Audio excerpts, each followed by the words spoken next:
Get started now. Okay, is this coming across the speaker? Okay.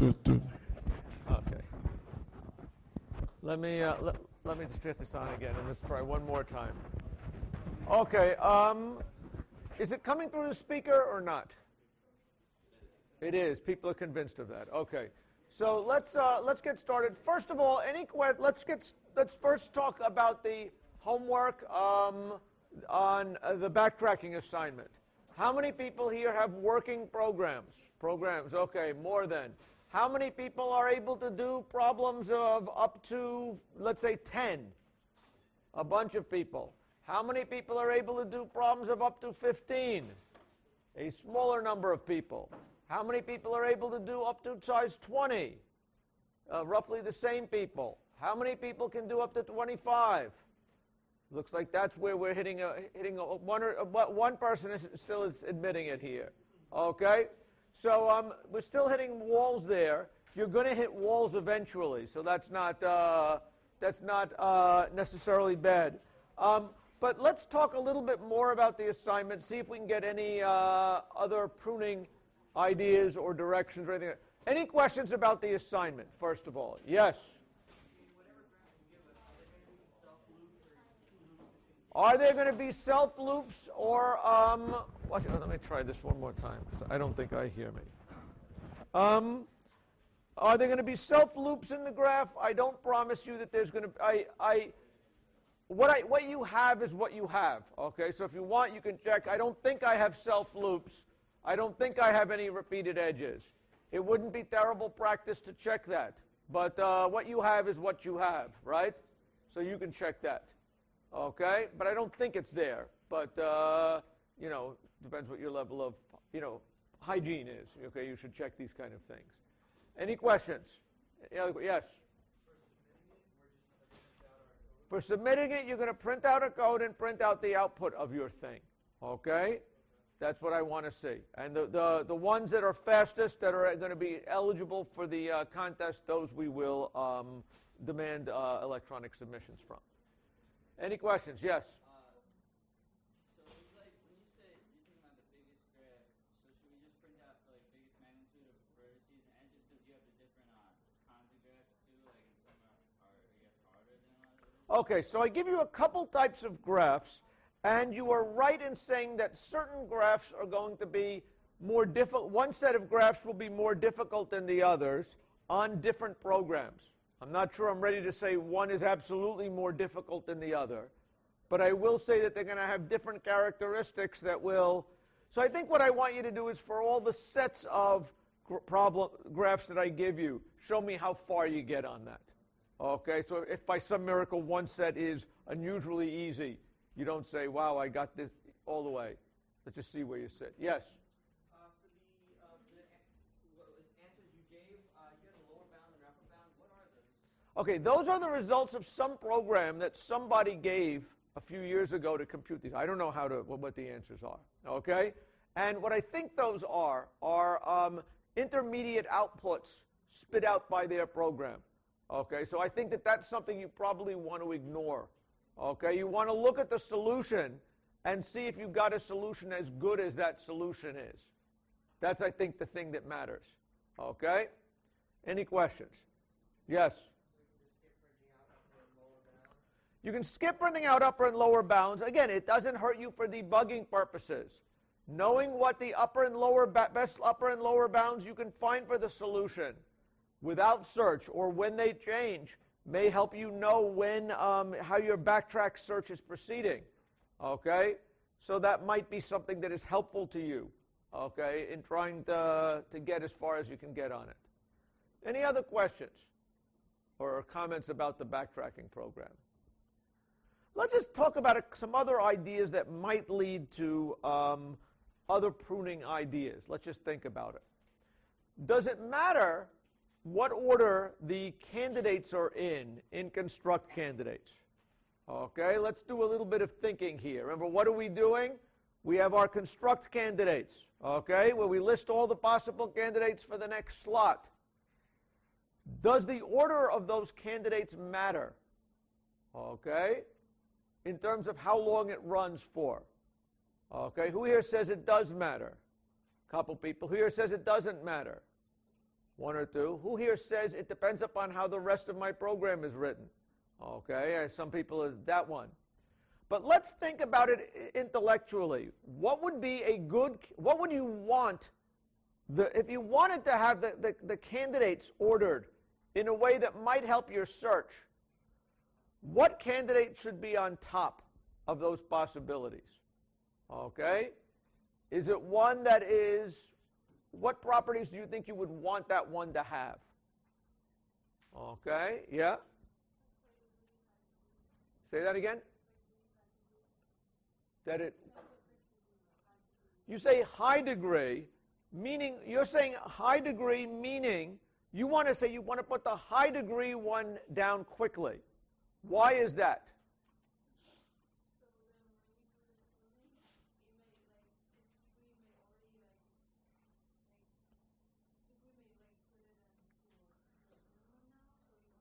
Okay, so one possibility is that when you put down a high degree one, it will prune quickly. Okay, possibly. Okay? So what you want to do is to get the most pruning that you can quickly. And that sort of would mean that the most rejections of partial solutions. Okay? And maybe, depending upon what you're doing, maybe that means put the high degree vertices first, because those will be rejected quickly. But maybe it means something different. Maybe it means put the low degree vertices first. You want to ideally get what the right answer is as quickly as possible. This is one thing that I would tell you, right? If you knew what the actual size of the solution was, then you would be able to prune anything that was bigger than the right solution, right? If all you're coming up with are terrible solutions initially, it is harder to prune. You won't prune then as well as if you have a small solution. Okay? Does that make sense, what I just said? How many people thinks it makes sense? How many people don't think it makes sense? Okay? What should be clear is recognize that there is a degree of freedom you have in ordering your queue. And you may want to pick the most promising things. Usually it pays to put the most promising things first, okay? Perhaps you want to put the least promising to reject them, although I think you're going to eventually reject everybody anyway, okay? But does everybody see that that is some degree of freedom that you probably haven't exploited? How many people see that it's a degree of freedom? Okay? And that sorting it by some criteria might be a reasonable thing. Okay? Any other comments or ideas about that might lead to better pruning? Okay? The other thing that I encourage you to do that just came up by some people who came by today is some people have a pretty good idea that you're pruning, you get a partial solution, you see if this solution is bad, and if so, you're going to want to throw it away. Recognize that you don't want to throw it away on the basis of how bad it is. You want to throw it away on the basis of how bad it will be. Okay?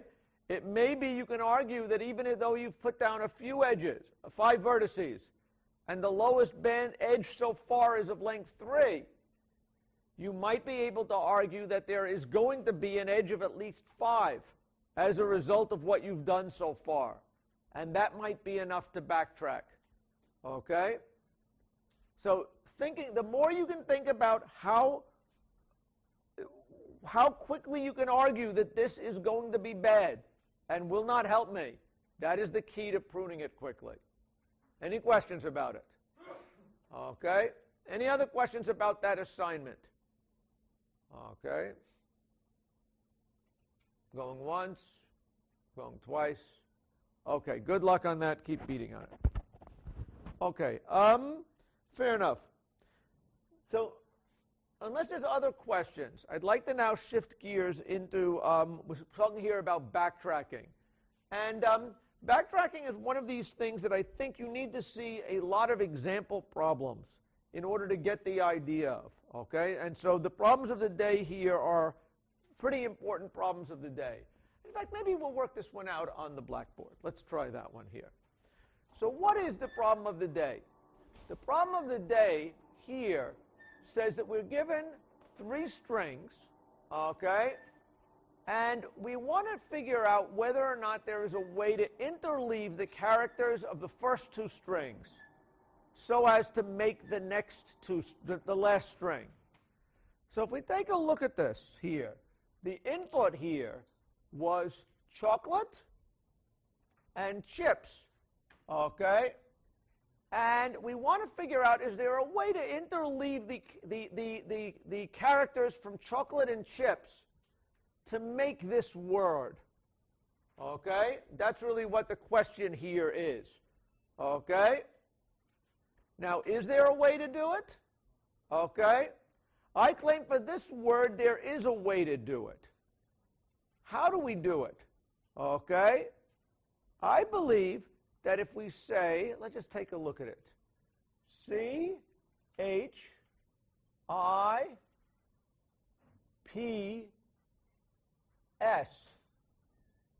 Does that leave chocolate?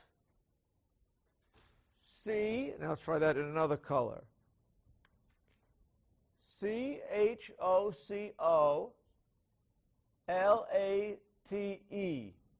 Does everybody see that pulling this word, chocolates, or however else you pronounce it, represents an interleaving of the word chocolate and chips, okay? Where chocolate reads left to right and chips reads left to right. How many people see what I'm talking about? How many people don't understand this at all? Okay, what's he doing? Any question? Like, what do you mean? Okay? Now note that, is there another way to put chips? Does chips exist some other way in this string? Okay? Is there another chips in chocolate? Yeah? Well, you could, the 2 C's at the beginning of the word could be... Clearly, I could have used either C to start it. What about either H? Okay? I could have defined chips, perhaps. You might say as C-H-I-P-E-S. Does everybody agree that's a way of spelling chips? No. No? How do you spell chips? Okay, without the E. Very good. Okay, you got me there. Okay, you know the limits of my training. Okay, chips. Okay, C-H-I-P-S. Okay, does everybody agree that's another chips? But if I use that chips, is what I leave chocolate? Okay, does everybody see that once I've done it, now I've got C-O, it's no longer chocolate. Does everybody see the problem? Certainly, there's a problem of can you make chips out of this word? Okay, there's at least 2 ways to make chips. Can you make chocolate? There's probably at least a couple ways of making chocolate. The question is there a way to partition the letters of this into chocolate and chips such that you're not using any letter twice? Okay? Does everybody see what the catch is? Why the first chips works and the second chips doesn't? Any questions about that? Okay? So what about chocoliptes? Is there a way to make this thing into chocolate and chips? Okay? And I guess what I would probably say is no. Why not? The P and the S are in the wrong order. That's, I think, enough of a proof. There's only one P and only one S. Okay? And they have to be PS. There's no way you can get chips out of this thing. Okay? Any questions about that? Now, the question is, do this algorithmically. Okay? Can someone give me an algorithm? Let's think about it. Can we come up with an algorithm, given again what our word was, chocolate? Chocolate, I guess it is, right? I've already proven my spelling credentials. Chocolate and chips. And I've got a target word, which is, let's say here, some complicated thing. Is there a way to make this interleave this with this to be this. This is x, this is y, this is z. Okay? Can I find a way for the given z, okay, is there a way to interleave these two words? Can I come up with an algorithm for that? Okay? Any question about what the problem is? Now, how can we do this? Can anybody suggest an algorithm for it? Let's start to think about what the problem is. In general, I give you two words. I want to find out, is there a way to interleave them to make this third word? Okay? Any ideas how we might go through it? Okay? Yes? You can start with one of the words and take the first letter. Yeah. And see if it exists in Z.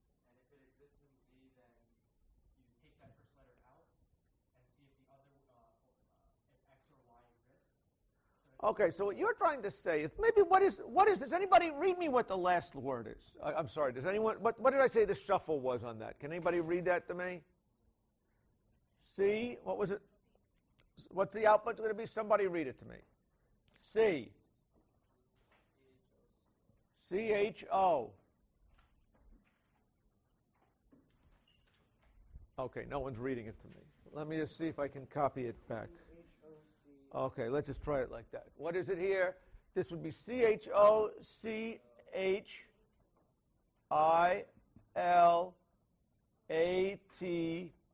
No, that's the wrong one up there. Which one is it? Okay, let's try. C-H-O-C-H-I-L.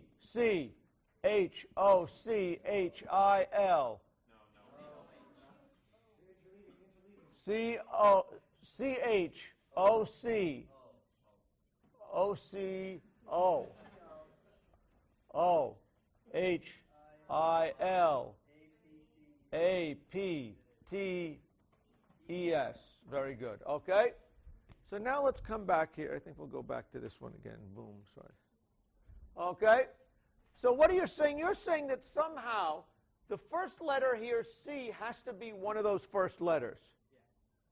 Now, which one is it? Or doesn't it matter? Let's think about it. Here you're telling me it doesn't matter, right? So you're going to say, look, C, they both begin with C. Let's pair them up arbitrarily, right? So maybe this is a C, this is a C, this is a, let's maybe try it like that. Here is a C, and here is a C. And now what are you going to do? You're going to say the same thing on the H, right? You've got this H. This H pairs up with those two H's. Which one should it pair up with? Does it matter? It mattered a few minutes ago. Okay? It is the case here. If you look at this case, if I paired it with the bottom H, there was no way to do it, if I remember correct. Okay, what are you trying to say? I'm trying to say, if you take out the original, the first C, if let's say you say that you're testing for the word chocolate, if you take out the first C, you test if chocolate still exists inside that pattern. Okay, I think I see what you're saying. Or maybe from this point, what you're really going to say is this. Let's say I put the H with this. Check to make sure there's still chocolate, what's left of chocolate and left of chips here. Okay? And you're saying if it doesn't make an immediate mistake, then move on. The trouble is, that's not an unreasonable thing. But it's not clear to me that just because chocolate and chips exist in here still, that there is a way to interleave them. When you did that match, you might have reused some of the characters. Okay? So you're trying to make a local decision now. That's a reasonable way to think about it. But he's trying to make a local decision now about who this goes to. And he's saying, if I can't see it making trouble for me, I can assign it. But I assert that isn't going to work, or if it's going to work, you'd better have a proof that it's going to work, right? And I don't see that proof because I don't think it's going to work, okay? Any questions about that reasoning? Any other ideas how we can go about doing this? Okay? Before I show you my way of doing this, okay? Any other ideas? Yes? Do a recursive thing, okay? So you take, if it's a shuffle or whatever, Yeah, then the first, I guess you do first or last one has to be one of the two. yeah. The last letter, let's say, has to be the last letter of the first word or the last letter of the second word. Okay, so what she's saying is she wants to do it recursively. She's thinking about, we could have done this, maybe an idea from the first word or the last, but I like the last letter better, just from a point of view, my cultural thing. So what she's, okay. Yeah, so you take off, the last letter has to match one of the two. She's saying the last letter, let's now start from the back of the strings, which is convention, not wildly different than starting from the beginning. But what's she going to do with it? She's saying this S has to match the end of one of the string characters. It could match this, it could match that. If there's a correct way to do it, the only hope in this case is to match that one, right? So in this case, there's no magic, okay? So you would take off that letter from the D and also from the Y, and then ask if the new. Now once I've done that match, there is a, a smaller string here, and now I'm going to recur. Can I do it on the smaller strings? Does everybody see that? It's now the same problem on a smaller string. The E, where could that go? Well, the only place where the E could end happens to be there. Okay? And now what are we going to do? The only place the T can go now happens to be here, right? The only place the P can go happens to be here. It looks like she's doing great, although she's not yet gotten to the big problem, the same problem that you're going to get. But let's get to that point, just to keep going. The P, we said, was going to be over here. The A, there's no problem with, right? The A has to be up here. The L has to be up here. We still have, she's doing well because she's working backwards, but she hasn't hit the hard part yet, right? The I is over here. The H looks like it's also got to be over here, okay? Right?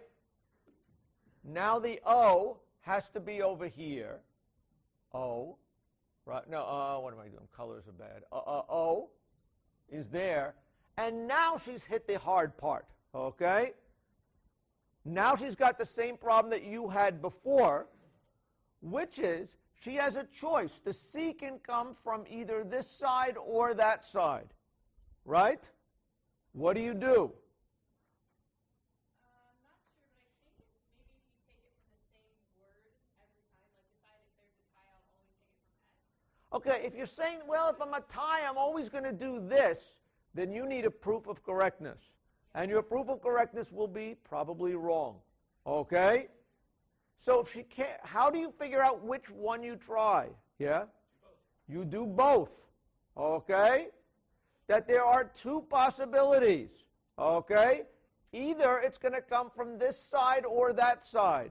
Okay?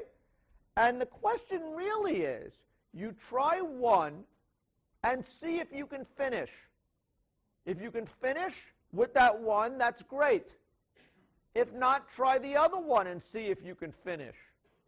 And this is now a recursive algorithm for it. Okay? So it's sort of like a backtracking thing right now. Does everybody see that? It's sort of like a backtracking thing. The only thing is, can we maybe get away by writing this recursive algorithm in such a way that things can be reused? Okay? And that's what's going to lead us to our dynamic programming. Okay? Any questions? So let's now look at how I would try to think about this from this kind of reasoning. What I like to do is to do my dynamic programming. I start by defining a recursive function that, if I could compute it, would solve my problem. Okay? Let's let S sub I, J, K equal true it said warning up here that this could be a Boolean thing. Let's just try it. Is going to be true if and only if x from 1 to I and y of 1 to j can shuffle to z sub 1 of k. Okay? Let's think what this says here. Suppose I define a function s with the property has 3 arguments, an index into I, an index I, an index j, and an index of k, meaning a position in x, a position in y, and a position in z. Suppose this function is defined as true, that's true, in case we didn't see it, true, if and only if the first I characters of x and, just don't read that too well, that's supposed to be and, the first j characters of y can shuffle into the first k characters of z. Okay? Does everybody see that this defines a function that is either true or false for any I, j, and k? Okay, that much should be clear. That's by definition. If I knew how to compute this, would this help me solve my problem? You say yes. How would it help me solve my problem? Yeah? Just input into that function the lengths of x, y, and z for I, j, and k respectively. Does everybody see that if I had s of, this was supposed to be of length n, m, n, m, n plus m. Does everybody see that this is going to be a value that's going to be true or false, right? And this value is exactly what I want to have. Okay? How many people see that? How many people don't see it? Okay, any questions? Question like say that again would be a good question. Any questions? Okay? So it should be clear that if I could compute this thing, then I would know how to solve my problem. Okay? Now I want a recursive algorithm to solve this thing. Right? To compute this thing. Can anybody give me a recursive algorithm to compute this thing? Okay, S sub I, J, K. What is it going to be equal to? Okay? Yeah? Well, it's equal to the and of two specific things. The first expression is S I minus 1, comma, J, comma, K. A minus 1, what are you saying? I minus 1, comma, J, K minus 1, or S of... Wait. So this thing? Yeah, Or what? S of I, comma, J minus 1, comma, K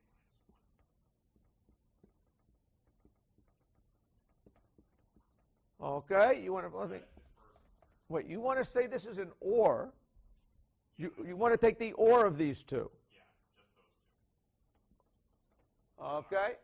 So that is the first expression, and I want to and that with another Boolean function. And you want to take the whole thing here. This is an or. Yes. And what? An expression that, a function that basically asks, is the ith letter Is x sub I or y sub j or y sub j equal to z of I plus j. z of k. Okay, let's look at this and see what he's saying here and seeing if this makes any sense. Okay? To be honest, it doesn't make sense completely. But parts of it make very good sense, and this is where I want to take a look at this. Okay? Let's think about it, though. This is a good start to getting here. Okay? Why is it? Well, what's he saying here? He's saying that it would be great to know, if you want to know if you can do the first I and J characters, He wants to know, is there a way to do it up until the last character, right? That's what this is sort of saying, right? And he's defining this in terms of smaller things. That's recursion. That's good, right? But he's saying that either this or this has to be true, and either this or this has to be true. Okay? And actually, I see where he's now coming from. Okay? Do you see where he's coming from? It's not quite right, but it's actually closer to the right than I thought it was. Okay? Think what he's saying here.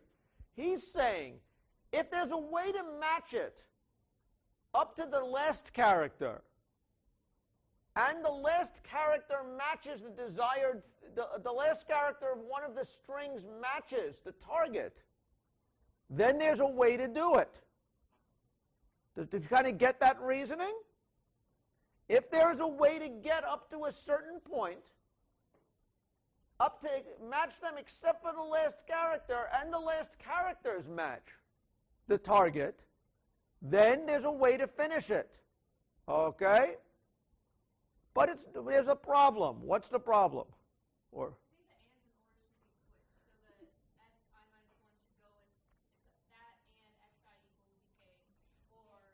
the problem here is that which one of these characters matches depends upon what prefix is doable. Okay? So let me now write it the way I think I want to do it. Okay? I think it's going to be, okay, if it's this and x sub I equals z sub k,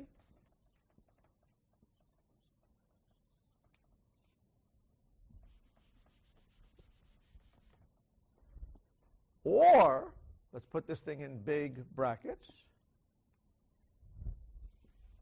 or this thing is equal to and y sub j equals z sub k.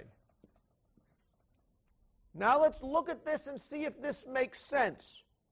Now let's read it and see.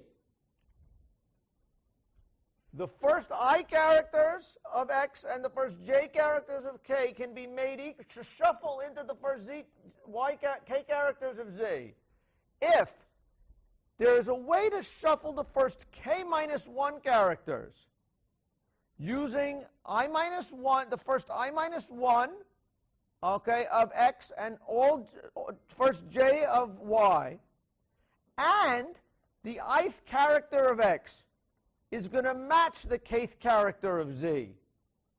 Then this describes a way to do it. We are going to match the ith character of x with the kth character of z, and then recursively use this solution. Does everybody see that? Or, if the y character, the jth character of y matches the target, we will have a solution if there is a way to match the first I characters of x and the first j minus 1 characters of y with the first k minus 1 characters of z. Okay? This is going to give us a solution. Okay? Either we will match it to x or we will match it to y. And we can do it if, after we've matched that character, we can solve the smaller problem recursively. How many people understand this equation and see what I'm saying? A bunch. How many people don't understand it? A bunch. Also a bunch. Any with questions? Okay. Any questions about this? Okay. Any questions? Again, see that it's a recursive thing. First, what should be clear? It isn't that complicated looking once you see it, okay? That much should be clear. It should be clear it is recursive, right? Recursive, okay? It is depending upon smaller things, okay? And we are saying I could figure out the answer to the whole thing if I knew the answer to certain smaller sub-solutions. Okay? That's what was necessary here. Any questions about it? I see a bunch more of these things, but I'm happy to ask for any questions.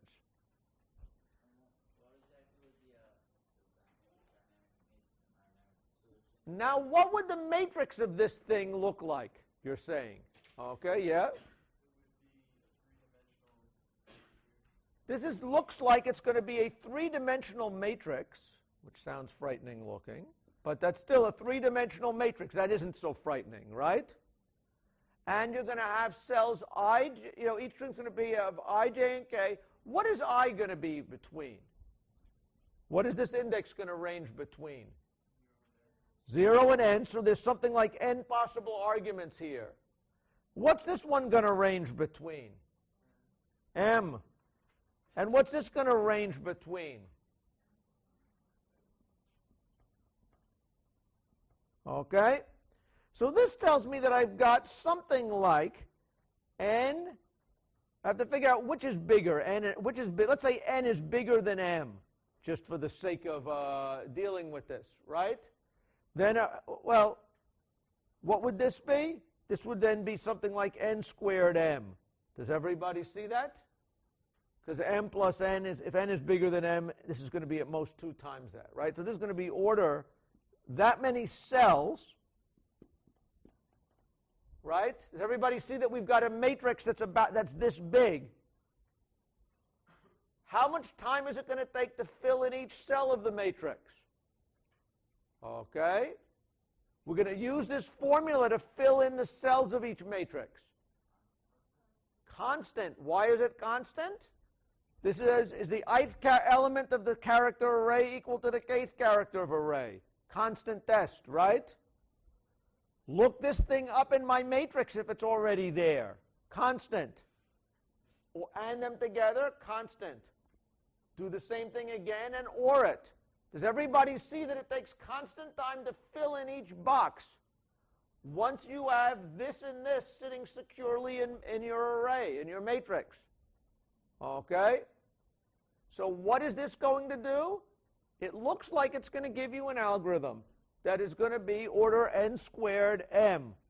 Because it's that many cells times a constant number of work per cell. How many people see that? Any questions about that?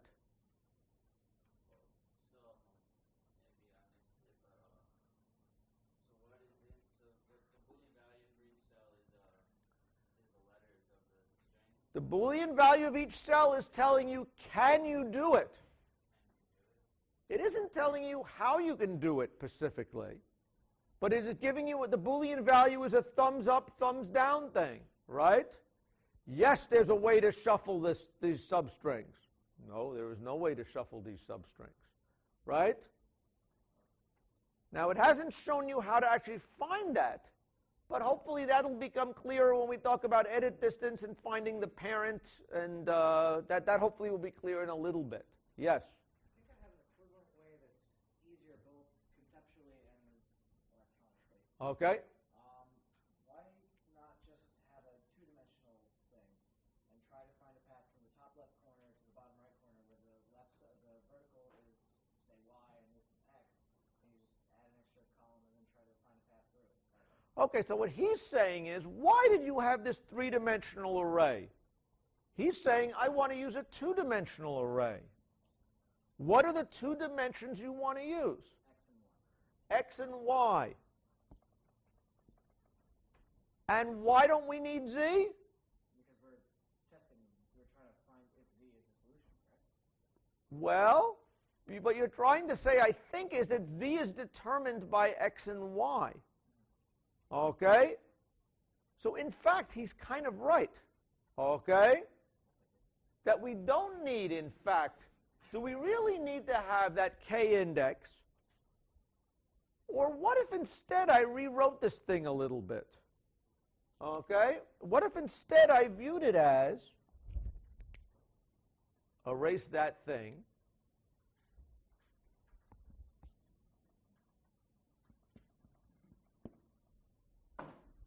Suppose I change my problem definition now to this.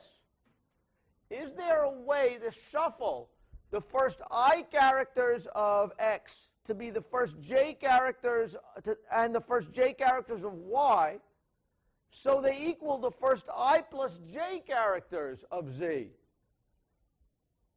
Does everybody see that that's really the exact same question here? Okay? And that what's good about that is that's actually a win here. Now let's change our dynamics programming algorithm a little bit. This is going to go away like that. This is going to go away like that. This is going to become I plus j, right?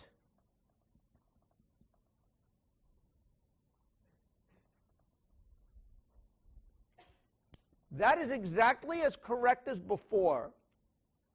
What is the running time of this algorithm now? Okay. Now it is going to simply be n times m. Right? So this is in fact much better than the other way I was doing it. Okay? So let's think about this for a minute. Okay? Because we're going through the logical development here to see what this, none of this is really magic. Okay? Does everybody see here that in my recurrence I had a parameter I didn't really need? Have any of you ever written a subroutine where you had arguments you didn't need? Okay, you've done it too. Okay? But if you don't need it, if you eliminate it here, that's not going to, you have reduced the size of the possible sets of inputs, right? We're never going to worry about, is there a shuffling of the first one character of here and the first two characters of here that add up to a string of length 5. Before we would have said no, there was no way to do it. Now there's no need to say no, because we're not even going to ever ask questions like that. Okay? How many people see why this is an improvement? How many people still see why this is correct? Maybe it may even be easier to see why it's correct.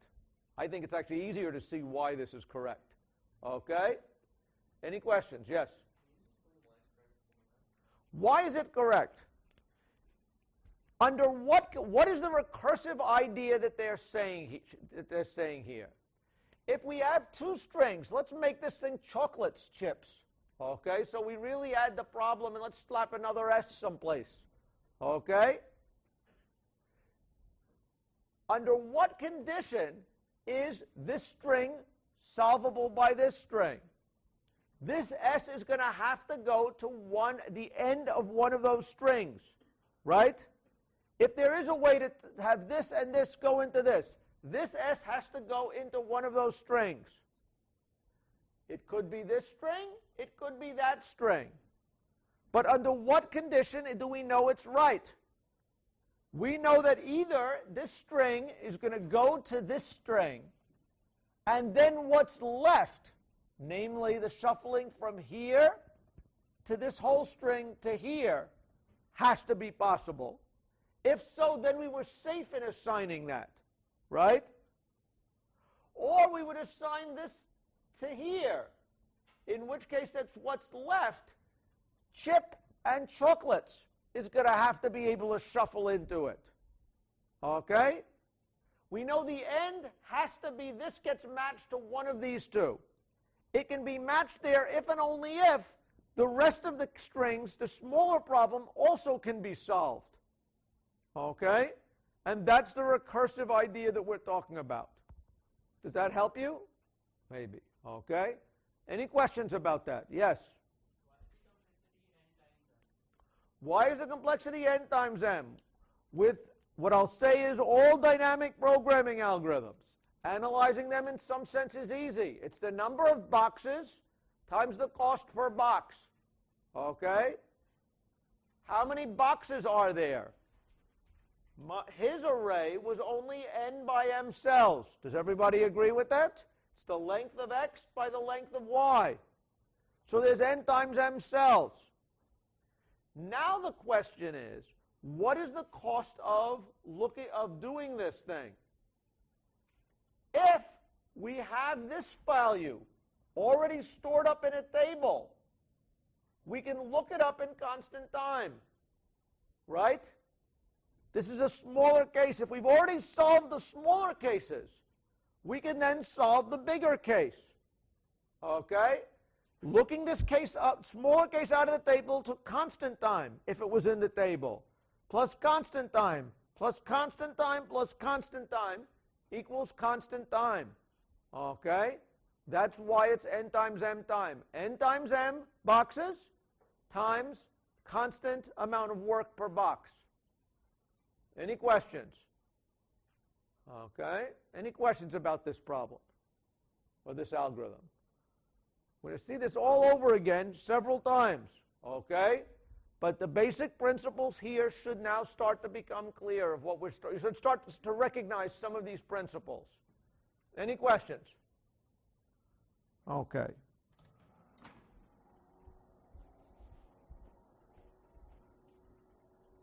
So let's talk about what is probably the most famous dynamic programming problem in the undergraduate universe, okay, which is this problem of computing edit distance among strings, okay? And in fact, if you understood the chocolate chips thing, you'll be ahead of the game in understanding edit distance, okay? So what is the problem? A lot of things in computer science reduce to, or there are a lot of times when you want to match, okay, words that are not completely spelled right, okay? When somebody types in, you want to Google Skeena, okay? Maybe you'll remember how Skeena is spelled, but some people put in an extra N or reverse the E and the I, okay? How is it when you go to Google, you type in a misspelling, you likely will come up with my name, or even better, you try misspelling Obama's name. I'm pretty sure Google will get that one right, okay? Somehow there's notions of trying to, when you can't find an exact match of a string, to find one that is closely related to it. And that gets into this idea of edit distance. Okay, let me see if I can do this. Say ka-chunk. Okay, so misspellings motivate a problem which we will call approximate string matching, which is we would like to take a look at two strings and tell how far apart they are. Okay? Two strings that are identical, their distance should be 0. The bigger a spelling difference between the strings, we want there to be a bigger, in some sense, edit cost to it. And so a way to measure the distance between strings is something that we would call the edit distance. The minimum, to try to figure out the cheapest cost of converting one string to another. Okay, come back here. Bunk, bunk. So how can we change one string into another string? Okay. One possibility is you substitute a character. You meant to type the word shot. You accidentally typed a P instead of an H. You got spot. What is the number of changes it takes to convert shot to spot? Everyone will agree one substitution can do it. Okay? So how close are shot to spot to each other? They're one change apart. One substitution. How much of a change is it from a go to a gog? Okay? Again, this is one change. This change is an insertion. If I insert a G at the end of a go, I get a gog. One change. That's how far apart those words are. Yes? This may be kind of trivial, but can we alter the way that it weights based on how far away on the keyboard they are, for instance, of substitution? So you're saying you have a different idea of what you call it, how far apart strings should be. You're saying some mistakes are more common than others. Like, for example, if you're typing them, you might slam the key next to it by mistake. And you'd like to say, well, if it's a nearby change, I only want to count that as half a change. Whereas if I had to be silly enough to reach across the keyboard to misspell it, I should be punished more. You're assuming they're not using the Dvorak keyboard. So, but what is clear, he's assuming something about keyboards, but he's saying something actually quite meaningful. I'm going to show you for the case where, I'll work this thing out for the case where we're going to charge 1 for every operation. The truth is you could pick whatever cost you want for specific operations to customize this for your particular application. So a typing distance might be, as you suggest, whereas a spelling distance, like for example, C's and K's probably get replaced more often in spelling world, or S's and C's, right? Or S's and Z's, I'm guessing. Okay, and then you replace an S with a Z, an A with a Z. Okay? So you could define, I will tell you in general, this is an elliptical thing. Yes, you can define different cost weights. And in fact, I'll even show you where in my dynamic programming you would do that. Okay? But for now, let's just think about edit distance, where you get a 1 for a substitution, 1 for a insertion, or 1 for a deletion.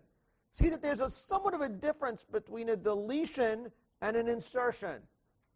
In an insertion, you go from the first word, you add something to the second word. In a deletion, you go from you take a character and in some sense add it to the second word, or equivalently delete it from the first word. Do people see that insertion and deletion are kind of symmetric? Okay? But they are different. If you're trying to transform one word into another word, you might use a mix of insertions and deletions. Let's say you wanted to convert, let's say S-K-I-E-N-A to skinas. Okay, to do this, the right way to do this is you should delete this letter and you should delete that letter, right? But you're deleting them from different strings. So the picture here is you delete it from here and you insert it from here. Okay, so insertions and deletions are symmetrical operations, but you might need a mix of them in order to get from one string to another. How many people see what I mean? Okay, any questions about that? So our problem of edit distance is to try to figure out what is the smallest number of changes that will convert one string to another. Why might we want to do this? Let's just think again about why you might want to take strings and convert one to another and find what the smallest number of changes is. Can anybody think of any such applications? Okay. Any reason why you might want to find the smallest number of changes between one string and another? Yes? Right, so one person, you type in supercalifragilisticexpialidocious with a couple of mistakes in it.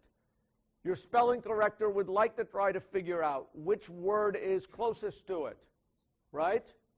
So you'd like to figure out what's the smallest number of changes between this and a word in the dictionary. So that is kind of the problem. That is one of instance of the problem that we have here. Okay? Any questions? Another one that came up once to me that just gives you, this is a fairly versatile thing to want to do. I was once working on a system for, let's think of something you know how to do. How many of you have ever used diff, the Unix utility diff? Raise your hand. How many people have not used it? Okay, so you don't know. Fairly often, you were given two files, slightly different versions of something, right? You had a paper, you started working on it, and then you sent the mail home and you started editing it a little different. You wanted to know where do two versions of a file differ. That is exactly the problem of trying to find the smallest explanation of how does this text differ from another. So if you ever use the Unix utility diff, this is doing this kind of a computation. Any questions? Okay. It turns out to be something you want to do quite often. Okay. Any questions? Okay. So how do we find what's the smallest number of changes? Okay. We could use a recursive algorithm. We could, just like we were doing in the chocolate chips problem, observe that something has to happen with the last characters in the string. Okay? That if we wanted to convert this string to this string, something is going to happen with those last two characters. Either they are going to be decided that they should match, or it might be decided that one of these characters should be deleted, or it might be decided that there should be insertion, so effectively the other character is deleted. In the optimal way to transform one string to another, something is going to happen at the right end of the string. What we're going to do is try all three possibilities and then recursively solve the problem on the rest of the strings. Okay? And figure out which one of these gives the best one. Okay? So here is a recursive algorithm for solving the problem of edit distance. Now, is there a way to make this bigger? Control plus, kabunk. No, that's bad. Does anyone have an obvious way to make this bigger? Control plus. That's right, Control plus. Shift plus. Control plus isn't doing it. Okay, let's try one more. Okay. Unpinch with the track pin, God knows. Forget this. Okay, let's take a look at it, though. Maybe you can read it here, because the punch line is in the red. Okay? What I'm going to claim here is that there are three ways things can end up. Okay? Let's try this here. If I want to convert cat into, let's take a look at it. It was let's say into cat. Okay? What am I going to do with the last letters? I claim that there are three possible ways I might do it. I might say cat to cat is going to end up on a substitution, and that this is equal to it, and it ends on a substitution. In which case, it's the cost of that substitution plus the cost of comparing CA into KA. That's one way it might end. Another way might be to say I am going to delete the last T, okay, at a cost of one change, and then figure out the optimal way to convert the cat into ka. Another possibility is that I will try to convert a CA into a cat and then pay the cost of that deletion or insertion. Does everybody see these are the only three ways that I can possibly look at the problem? I think we know which one is best, but does everybody see that there's only three ways that the story can end up? We can decide to align the last two characters, in which case, because they happen to be the same, okay, the cost is 0. Suppose it was CAD into cat. The same three possibilities still hold, okay? I could spend 1 for a substitution to convert a D into a T, and then solve the smaller problem. I could pay 1 to delete this last T and solve that smaller problem. I could pay 1 to delete this D and then solve the smaller problem. The best thing for me to do is the best of these three possibilities. There is a cost to matching the last two characters. See what it says, match? Match the last two characters. If the characters are the same, the cost should be 0. If the costs are different, by my measure, it's going to be 1. By his measure, it's going to have something to do with where they sit on the typewriter keyboard. Okay? But assuming I have a function to tell me what the cost of converting one character is to another, the cost of ending on a match is that cost plus the cost of editing the smaller parts of the remaining strings together. Okay? If I end on an insert, I have to pay the price of that insert plus the cost of editing, if that's this case here. If I am going to pay this character got taken care of by my insert, I pay 1 for that, plus the cost of editing this into this. Or I could end with a delete, in which case I've deleted this character, and then I pay the cost of editing this.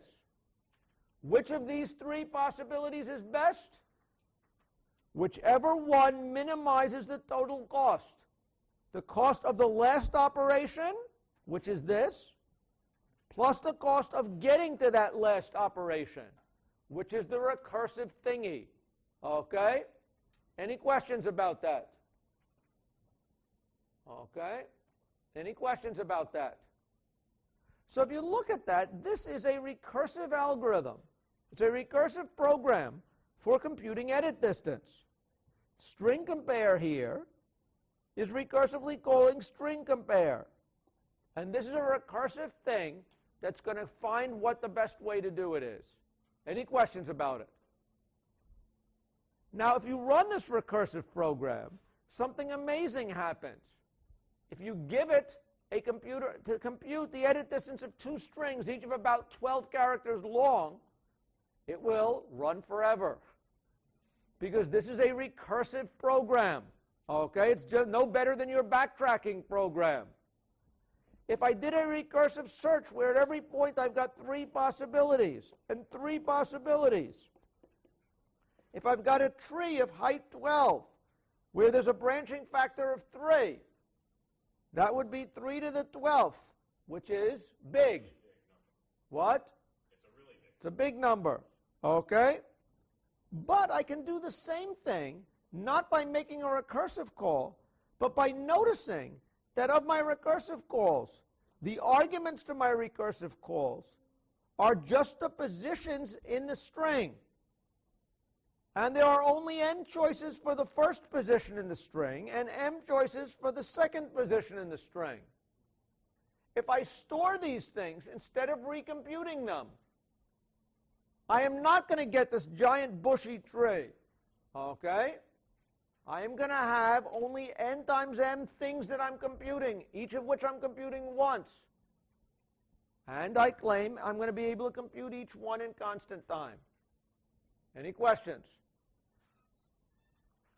So let's instead look at the dynamic program. Okay? Note that I had a recursive program, but there are only n times m possible recursive calls because the arguments are all ij pairs. How far in each string did I get? If I store them up in a table and instead of recomputing them, then I can compute this quickly. Any questions? So what is my dynamic programming table going to look like? Okay? I'm going to define a table of n times m cells where each cell is going to have 2 numbers in it. One is the cost of getting to this point. The other of which is which direction did I get to this point? Which option did I pick of insert, delete, or substitute for that last change? So not only can I figure out what the cost of the 2 words are, but I can figure out how to convert one into the other. Okay? Any questions? We'll show you an example in a minute, and that may bring people back. Okay? In fact, let's take a look at the example here. Okay? First of all, here is a dynamic programming version, which I want you to look at offline when you can see it. It is almost identical to the previous version. Again, there are 3 possible choices at every possible ij position. I can end on a match, an insert, or a delete. The cost of the match or insert or delete are determined by the local characters at the end. The total cost is the cost of the last operation plus the cost of getting there. That was a recursive call. Now it's a previously computed thing in the matrix. Okay? Any questions about that?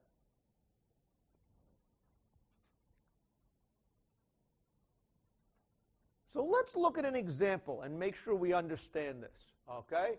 Here we're going to convert 2 strings, thou shalt not, into you should not. Okay? How many changes do you need in order to convert thou shalt not into you should not. Okay? You know, first of all, there may be lots of ways of doing this. This is not, may not be, it's not supposed to be necessarily completely obvious. Although I think in this case it's maybe a little bit clear that you want to take either the H or the T, probably want to delete one of those, substitute this into, so there's one deletion, I think. The H is going to be converted into a Y, right? That's a second change. And now you've got thou into you. Should and shalt, what am I going to want to do? I probably want that A to become an O. I want to insert a U. Does everybody see that? There is another substitute and another insertion. And what, am I done yet? No, I guess I also have to substitute the T into a D. Does everybody see that, in fact, thou shalt not is 5 changes away from you should not? But how can we do this with dynamic programming? Do people see that thou shalt not to you should not, 5 changes? But how could we find this out? Let's go back and look at this matrix. This matrix is going to tell us what is the cost of converting a prefix of this word into a prefix of that word, right? How many changes does it take to convert an empty prefix of you should not, just the empty string, into thou shalt not? Suppose I want to convert thou shalt not into an empty string. What is the most effective way to do that? Okay. Just, do you agree that if I took this and I deleted this 14 characters, I would convert thou shalt not into an empty string? Is there any more effective way to do that? How? Well, you say put a null. Okay. I could put, if I just wanted to get a null character to match a null character, then you're right, I could insert one in. But null, here I mean the empty string, not a blank character. Okay? So what is this matrix saying? If we view this as being the empty string, it costs a cost of I to delete the first I characters of this to make it equal to the empty string. Do people see what the interpretation of this column is? This column is going to tell us the cost of converting the first I characters here into the first J characters here. If J is equal to 0, this string is going to be empty, right? And then the only way we can convert a text into an empty string is to delete all those characters. How many people are with me? How many people are not with me? This part's supposed to be simple, and I don't think I explained it well. So if there's a question, I'm willing to hear a question, like say it again. Any questions? Okay, so we should know now in this table where this 1 through 14 come from.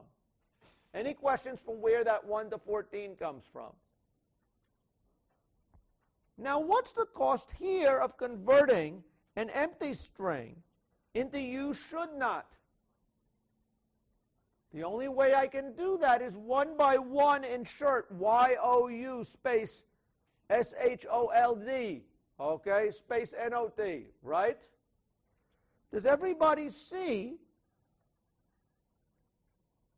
that this basis condition, this row here, is defined in general by this the cost of editing an empty string into I characters?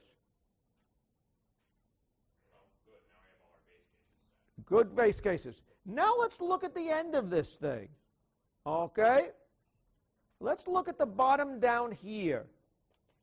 What is the final row element in this matrix equal to? This is the cost of editing thou shalt not into you should not. I say it's got 5 changes here. Why do I say it's got 5 changes? I claim there are three possible ways I could have done this. I could have found the cheapest way to edit "you should not" into "thou shalt know," and then add a t to the end of that. Right? It's one thing I could have done. The cost of editing "you should not" into "thou shalt know" is how much? Read the matrix. What is the cost of editing "you should not" into "thou shalt know"? What is the cost of that? Okay, yeah. 6. Why is that? That is where we are here. This matrix is getting all "thou shalt not" into "you should know." So one way I could have gotten this was by adding one insertion to the cost of getting here. So I had a way of getting to this thing, matching the toString to the cost of 7. Or I could have done this. I could have instead chosen to get to here. That's the cost of what? "You should know" into "thou shalt not." I could have done that. That would have cost me 6 plus the cost of adding this t to the end of it, or 7. There was one other possibility, however. I could have edited "thou shalt know" into "you should know" at a cost of 5 and pay the price of substituting this t into that t. How much does it cost to convert a t into a t? 0. So the total cost of this was 5. This was the better way to get there. And that's why this thing is 5. Any questions about that? Okay. Any questions here? Let's come back and look at this matrix again. If you look at this thing, okay, what is the cost of editing? Let's try some other ones here. What is the cost of editing a string that consists of a y into a string that consists of an h? Okay? I have 2 possibilities, 3 possibilities. I could delete the t and then insert a y. That would have been 1 more than this, or 2. I could have deleted a y and inserted a t. That would have cost 1 plus 1. Or I could have edited an empty string into an empty string at a cost of 0, and then done a substitution of a t for a y. That would cost how much? 1. The cheaper of 1, 2, and 2 is 1.